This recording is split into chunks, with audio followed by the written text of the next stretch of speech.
At the very end of the Scandinavian Viking Age, a huge wooden castle was built on a lake in the island of Gotland.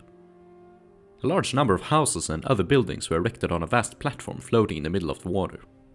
Around the construction, timber piles were driven vertically into the lakebed, forming a pole blockage, a means of defense against encroaching ships. It is known as Bålverket in Swedish, a word which has survived into English as Bulwark. The bulwark seems to have been constructed rather quickly, perhaps in just one season. However, the work required a labor force of approximately 38,000 man-days, and the amount of necessary wood would have been about 25,000 trees. Strangely enough, the work saw little use and was seemingly abandoned shortly after construction. But the question remains as to why the castle was even built. The island of Gotland is today part of the Kingdom of Sweden, but this wasn't always so. Gotland has its own language and rich history.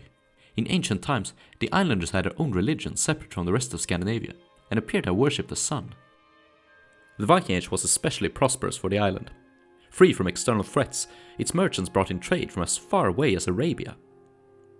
Whilst we don't know for certain why the bulwark was constructed, we do know that it was erected in the early 12th century. This was a turbulent time for the island. Christianity had arrived in the previous century, bringing with it new administration and the possibility for local and regional rulers to assert their influence.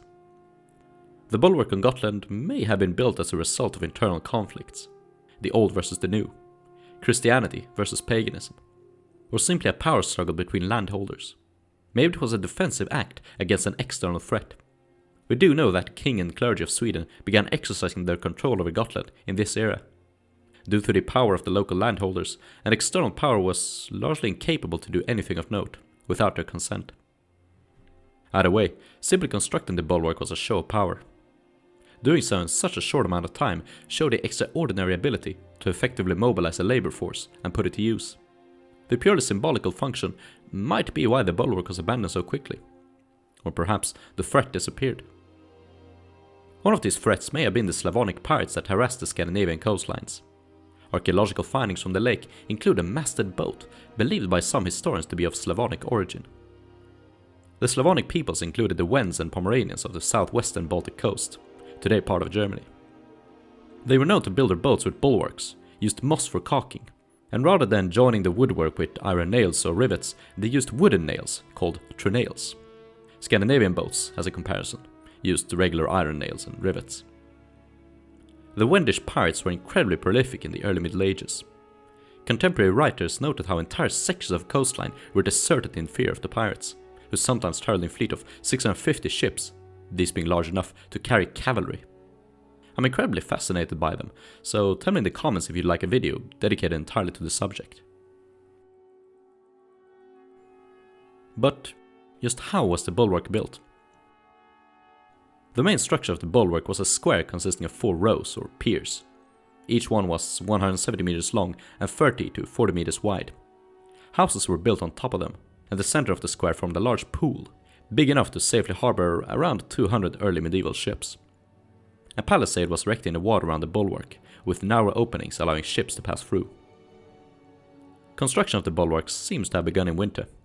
This was optimal for a multitude of reasons. For one, it made it easier to harvest wood. The lack of growth made it easier to identify the right type of trees to cut down, and the thick layers of snow allowed the logs to be transported easily. Since the lake was frozen, the materials were dragged out on the ice and assembled. Each of the rows were built from hollow log chests. 2 logs were placed down opposite to each other, and then 2 more logs were stacked horizontally on top of them. Vertical poles were stuck into the mud to keep the chests together at the corners. The chests were stacked until they reached above the water's surface and were around 4 meters tall. They were then finished off with a floor, upon which structures were placed. The platform was aligned so that each side faced one of the cardinal directions: north, south, east and west. It is believed that houses from the surrounding countryside may have been disassembled and moved onto the bulwark, and they appear to have fulfilled a variety of purposes, from storage to habitation. Interesting findings include hatches and doors, many of these having wooden locks, allowing them to be sealed from the inside. Much of the woodwork has been carved with markings, either to show who the structure belonged to, who or when it was built, or possibly as magical wards. These types of magical wards survived well into the 15th and 16th centuries. The structures would likewise have served as windbreak for the vessels anchored in the central pool. Historians also speculate that a tower or some other barricade may have been built on the rows to protect against attackers. Stones were often used as missiles by defenders, and such stones have been found in the lake. The bulwark was about the size of 4 football fields. At a distance, its size would have been hard to determine, and it must surely have been an imposing sight to the early medieval eye. It was nothing short of a floating city, and similar in size to a medieval town. Even if the bulwark wasn't constructed by the Wends, or even in defense against them, its construction was certainly inspired by them. Gotland maintained extensive trade relations with the southern Baltic, including the Slavonic, Polish, and Baltic peoples. These were all known to construct floating fortresses, using similar techniques as the bulwark. Multiple floating castles have been found across Pomerania, ancient homeland of the Slavonic peoples, like the Wends and Oberites. One of them was built on an island far out on Teterower Sea, and connected to the shoreline by a 300-meter long bridge. It was built around the 9th century, and appears to have been used until the 1100s. Historians believe it was central to a small country or tribe. Another compound built in the same area is the Berenlübchen castle, one of the few structures that can be compared to the bulwark in size. It was a round sea castle with an internal diameter of around 100 meters. Its walls were over 500 meters long and filled with sand and peat. This work alone would have required over 8,000 logs and the work of 1,000 men to erect it in a year. It was entered by a narrow bridge that led to a fortified outpost on the beach. It has been interpreted as a seat of an Oberite chieftain, and appears to have been built in the mid-11th century. In 1171, it was destroyed by King Valdemar of Denmark. A very interesting site lies in Grossraden in eastern Germany. Structures have been found both on land and out on the lake, and all these connected by a wooden bridge. A round structure was built out on the lake, and included a tall wooden tower. It has been interpreted as a place of worship for the Western Slavs, was built in the 9th century, and used far into the 12th. It is possible that this was the holy site described by the German bishop Adam of Bremen.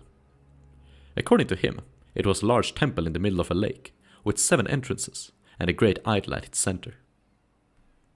The oldest floating fort of the Baltic stems from Biskupin in Poland.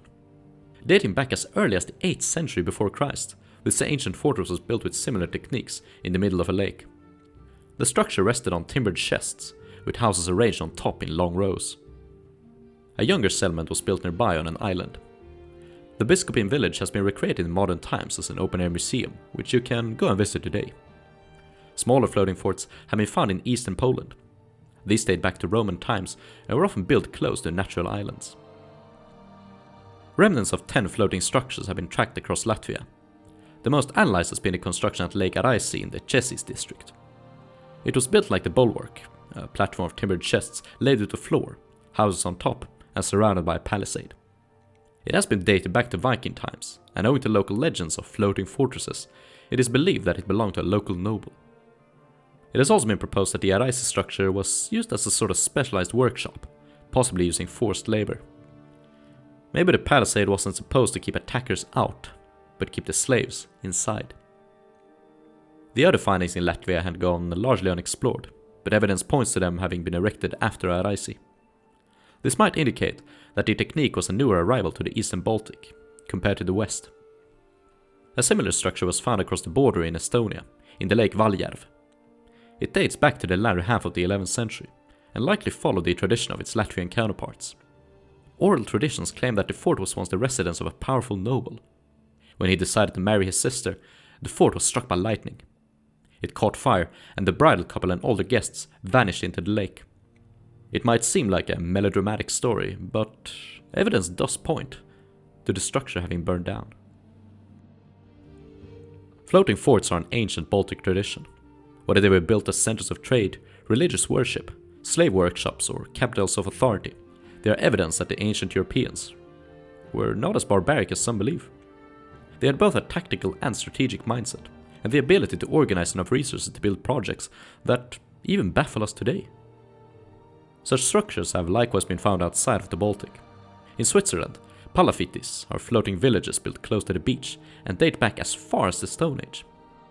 Crannogs were floating villages constructed since the Bronze Age in Scotland and Ireland. These seem to have been more common than the Baltic bulwarks, and far too detailed to fit into this video. Tell me in the comments if you'd like me to make a video about them. The Bulwark on Gotland was discovered by a military officer named Arvid Zetterling. Excavation began in 1921. To Zetterling's aid came an academic named Lennart von Post. Weighing 120 kilos, von Post dived himself into the lake to recover pieces of the platform, as shown on this photograph. Most of the findings are woodwork, but does include a few items of bronze and iron. Also foodstuffs, such as animal bones and hazelnuts. It is possible that the locals knew about the bulwark since way back. There is even a local saying, "It smoked like the time the swamp was on fire." No remnants of a fire have been found in the swamp, but perhaps this mysterious saying hints at the ultimate fate of the castle floating on the lake.